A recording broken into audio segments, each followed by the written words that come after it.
একজন মহিলা মানুষের কবর খনন করার জন্য আমি চলে গেলাম। কবর খনন করার জন্য যখন আমি গিয়েছি, মাপ নিয়েছি, সবকিছু নিয়েছি, 100-র বেশি কবর কেটেছি, অনেক অভিজ্ঞতা।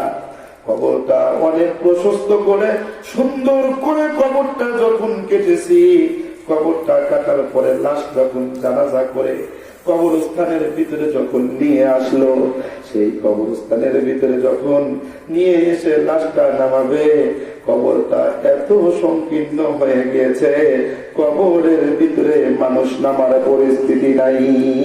নাউজুবিল্লাহ বলে। আবার ভাইয়েরা, আমি তখন আশ্চর্যান্বিত হয়ে গেলাম। আমাদের মায়ের মাতার যারা ছিল সকলে আমাকে বকাঝকা করা আরম্ভ করলো। এতদিন যাবৎ তুমি কবর খনন করো, আজকে এই কবরটা এত চিকন করে সংকীর্ণ করে কেন তুমি খনন করলা? এই কবরটা কেন তুমি এত খারাপ করে ছোট করে খনন করলা? আল্লাহর বান্দা বলেন, হুজুর আমি তো ঠিকই খনন করেছি, কিন্তু বলতে পারতেছি না। আমি যদি বলি কবর ঠিকই খনন করেছি, এই মহিলার কারণে এইরকম হয়েছে, আমি যদি এই কথাটা বলি, তাহলে এলাকার মানুষ মহিলাকে খারাপ মনে করবে, তার সন্তানেরা কষ্ট পাবে। যার কারণে আমি বললাম না কবর প্রশস্ত করি, যতই কাটি তারপরেও সংকীর্ণ হয়। কবরটা যখন আরো কাটলাম, লাশ রেখে কবরটা প্রশস্ত করে কবরের ভিতরে নামাইলাম, আমার ভয় হইতেছিল, আহারে যে এই কবরটা এত প্রশস্ত করে খনন করার পরেও যে কবরটা স্পষ্ট আমাদের চোখের সামনে চেপে ধরেছে, না জানি আল্লাহর বান্দিকে রাখার পরে কবর তার সাথে কেমন আচরণ করেছে। আমি বললাম, ভাইরে ওই মহিলার কোন আমলের কথা আপনার জানা আছে কিনা? আল্লাহর বান্দা বলেন, কবরটা খনন করে তাকে যখন মাটি দিলাম, মাটি দেওয়ার পরে আমি এলাকার ভিতরে মহিলার ব্যাপারে যাচাই করলাম আল্লাহর বান্দি কোন খারাপ আমল করছে কিনা। এলাকার সমস্ত মানুষগুলো সাক্ষী দিল, এই মহিলাটা জিন্দেগিতেও তার স্বামীর সাথে কোনদিন ভালো আচরণ করে নাই। আজকে স্বামীদের দাম নাই, কথা বল ঠিক কিনা? স্বামীরা যেন হাইলে কামলার চাইতে নিকৃষ্ট। আজকে মা বোনেরা রাস্তা দিয়ে যায়, সুন্দর সুন্দর শাড়ি পরে, পায়ে ঝুমুর পরে, দুপুর পরে বেগানা পুরুষদেরকে দেখায়, নিজেরাও জাহান্নামী হচ্ছে এবং যুবকদেরকেও জাহান্নামের কয়েদি বানাচ্ছে। চিল্লা এখন কথা ঠিক কিনা? আজকে মসজিদ থেকে বের হলেও বেগানা নারীদেরকে দেখতে হয়। ইমাম সাহেব হুজুর যদি বলে, আহারে নাতনি তুমি এরকম বেগানা পোশাক পরে বের হয়েছো কেন? নাতনি বলে, বুড়া হয়ে গেছে, চোখ ভালো হয় না। ঠিক কিনা? ঠিক কিনা? চাষা কেস খেয়ে যায়, বলার মতো কেউ নাই। আজকে রাস্তাঘাটে মানুষ চলতেছে, ভাবে চলতেছে, স্বামীদের কদর দেয় না। যার কারণে আল্লাহর বান্দা বলেন, আমি খোঁজ দিয়ে দেখেছি স্বামীর সাথে খারাপ ব্যবহার করেছে, জিন্দেগিতে ভালো ব্যবহার করে। আমার ভাইয়েরা গভীর ভাবে লক্ষ্য করুন।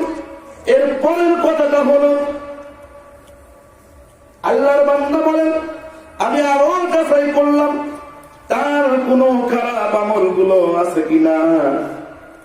আল্লাহর বান্দা রো রো করে কাঁদতেছে, আমি নিজে তার চোখের পানি মুছে দিলাম, বললাম, ভাই রে কি জন্য আপনি কান্না করতেছেন? বলে, হুজুর কবরের ভিতরে যখন দ্বিতীয়বার খনন করার জন্য যখন আমি নেমেছিলাম, এত ভয় লাগতেছিল, যেই কবরটা প্রশস্ত করে খনন করলাম, না জানি আমি নেমেছি কবরটা আমাকেই চাপ দিয়ে কামড়ে ধরে কিনা। এই জন্য আমার ভয় লাগতেছিল। এখনো দৃশ্যটা আমার চোখে চোখে ভাসে।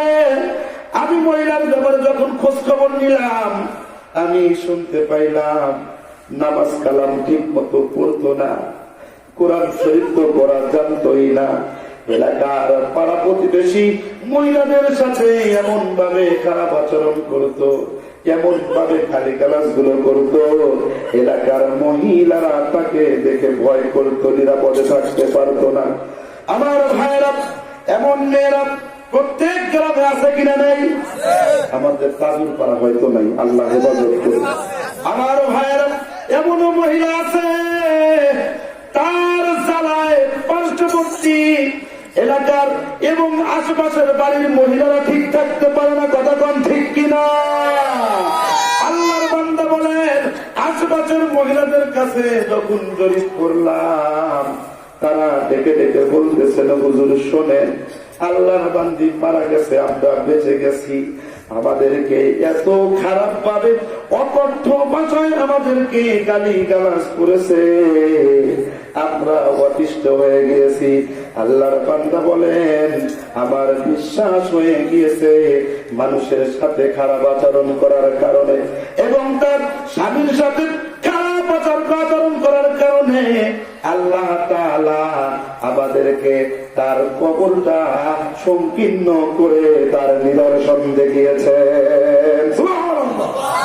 আমার ভাইয়েরা, গভীরভাবে লক্ষ্য করুন, এই কবরটা এমন একটা জায়গা, এই কবরটা এমন একটা জায়গা, আল্লাহর রাসূল বলেন, ইন্নামাল কবরু রাওযাতুম মিন রিয়াজিল জান্নাহ আও হুফরাতুম মিন হুফারিন নার। কবর কারোর জন্য জান্নাতের বাগান হবে না জানি, কবর কারোর জন্য অথবা জাহান্নামের গর্ত হবে। আরে যার কবরটা জাহান্নামের গর্ত হয়ে যাবে বাবা, আর চাইতে কপাল পোড়া ব্যক্তি আর কেউ হতে পারে না। আল্লাহ আমাদের সকলকে কবরের ভিতরে উত্তম ব্যবস্থা দান করুন। সবাই বলি আল্লাহুম্মা আমিন। আর জোরে বলুন আল্লাহুম্মা আমিন। আমার ভাই, কবরের ভিতরে নামাইছে, মানুষ দেখেছে কি অবস্থা, না জানি কি অবস্থা তার কবরের ভিতরে হয়েছে। সাবধান, আমরা কথা বলি, আল্লাহ কথা বলার ক্ষমতা দিয়েছেন, তাই বলে অকথ্য ভাষায় গালিগালাজ করা যাবে না, মিথ্যা বলা যাবে না। কেননা প্রত্যেকটা কথার হিসাব নেবেন কে? আর একটু আজকে বলুন, কে? আল্লাহ হিসাব নেবেন। আমার ভাইয়েরা, আল্লাহ তাআলা বাস্তব ঘটনাগুলো দেখিয়ে দেন। আমি আপনাদের সামনে বলতেছি নিজের বাস্তব অভিজ্ঞতার ঘটনা। আমি লোকটাকে বললাম, ভাই রে, আপনি মানুষদেরকে এই কথাটা বলিয়েন না, নাম বলিয়েন না, কিন্তু ঘটনাটা উল্লেখ করেন, কত বড় মর্মান্তিক কাহিনী। আমি আপনাদের সামনে বলেছিলাম, কবর এইরকম খারাপ ব্যবহার কাদের সাথে করেন যারা আল্লাহর নাফরমান, মুরব্বীদেরকে ভালোবাসে না, সম্মান দেয় না, কোরআনের বিরোধিতা করে, হাদিসের বিরোধিতা করে, মসজিদের বিরোধিতা করে, মুরব্বীদের সাথে বেয়াদবি করে, আলেম ওলামার সাথে বেয়াদবি করে, মা বাবাকে বাধ্যা করে দেয় না, মা বাবার সাথে অন্যায় আচরণ করে। আমার আল্লাহ তাআলা তাদেরকে দুনিয়ার মধ্যে থেকে এগুলা দেখায়া দেয়। আল্লাহ দুনিয়ার মধ্যে থেকে দেখায়া দেয় যারা আল্লাহর নাফরমান, কবরের ভিতরে কি শাস্তি হবে আল্লাহ তো দেন। কিন্তু যারা এইগুলা বড় ধরনের পাপিষ্ঠ, আল্লাহ দুনিয়ার থেকে তাদের কবরের ভিতরে শাস্তি দিয়া সারা পৃথিবীর মানুষদেরকে মেসেজ দিয়ে দেন, দেখো আল্লাহর নাফরমানি যদি করো, পিতামাতার নাফরমানি করো, আলেম ওলামার সাথে বেয়াদবি করো, কোরআনের মাহফিলকে তোমরা মাইনাস করে বেয়াদবি করো, তোমাদের শাস্তি কবরের ভিতরে হবেই হবে, মানুষ দেখতে পাবে না, কিন্তু আমি আল্লাহ নিদর্শন স্বরূপ এগুলা দেখায় দেব। চিল্লায় বলুন কথা ঠিক কিনা? আমার ভাই, ভালো করলেও দেখতে পাবেন, খারাপ করলেও দেখতে পাবেন।